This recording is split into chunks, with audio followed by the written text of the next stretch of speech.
the extent that he has to apologize to people, whether he misspelled the names and so on. That seems to be really taking the personalization of war a little too far. I don't know what your comment is about that. Thank you. No, I'm sorry. I hope we'll get a chance perhaps to continue afterwards, but as I say, I don't want to encroach. So very briefly, Wayne, would you like to respond to the points that have been made? Okay, I suppose in reverse order. In terms of the last question, I think the personalization of war, I think that you have to go back another step. The fact of the matter is that, you know, personalisation du pouvoir, as the French say, or don't say it, well, they say it in much better French. The personalisation of power is always, in a sense, integral to the exercise of power. So I think when you see decisions which are important, like warfare, inevitably becomes personalised. Hence, for example, the recent controversy about Mr.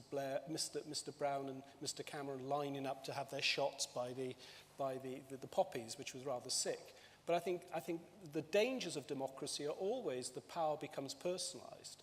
I think that's one of the key things.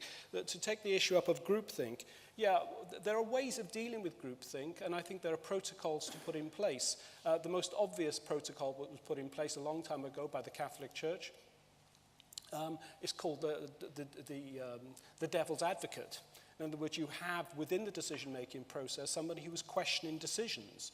You need you need to have a system in which assumptions are questioned. And studies of groupthink have shown it's always a good idea if you can build that in. What we saw in the Blair cabinet, as in the Bush cabinet in these decisions, but also actually in the Thatcher cabinet as well, is that oftentimes at moments of crisis, you don't listen to voices of dissent, or rather voices of dissent just shut up. And that's always a danger in a democracy. So I think you can create ways of making, and there's lots of research to show this and evidence to show this, that you can create ways in which groupthink can never be eliminated, but you can manage it.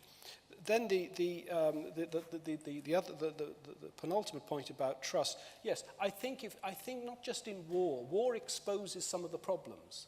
But I think generally speaking, across many areas of human problem-solving activity, government has got to move away from being obsessed with secrecy, obsessed with trying to cover things up, and I think one of the most important things in any form of human decision, problem-solving methods, is recognizing failure.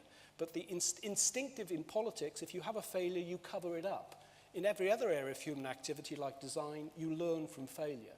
And I think that you have to have a political system which is more open and more transparent. So I think actually that's a constitutional issue. And finally, the last point about, we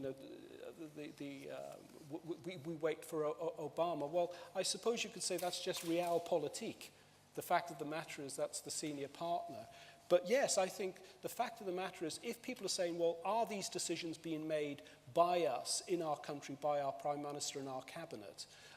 The answer to that is actually it's not. That we are in a relationship which is a junior relationship. And I think that, again, undermines the sense of which we can, that government commands our trust and respect. Michele, last words to you.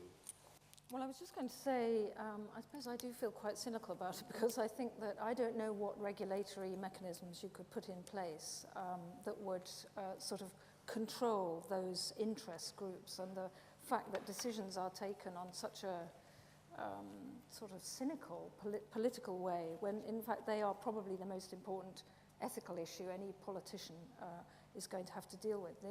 Just as sort of rider, I do think that the mediatization of war is something that we should be quite concerned about. In the Iraq War, I don't know if you remember when they had, they had an American pilot saying it was like the 4th of July, and they had all this shock and awe television coverage. And I think that there's a real problem with pandering to that kind of media interest in war. Thank you both very much. Thank you all. Sorry to cut it short, but as I say, they're mini debates, and the idea is there's plenty of time to continue it over lunch and others. Thank you all. Ray, over to you.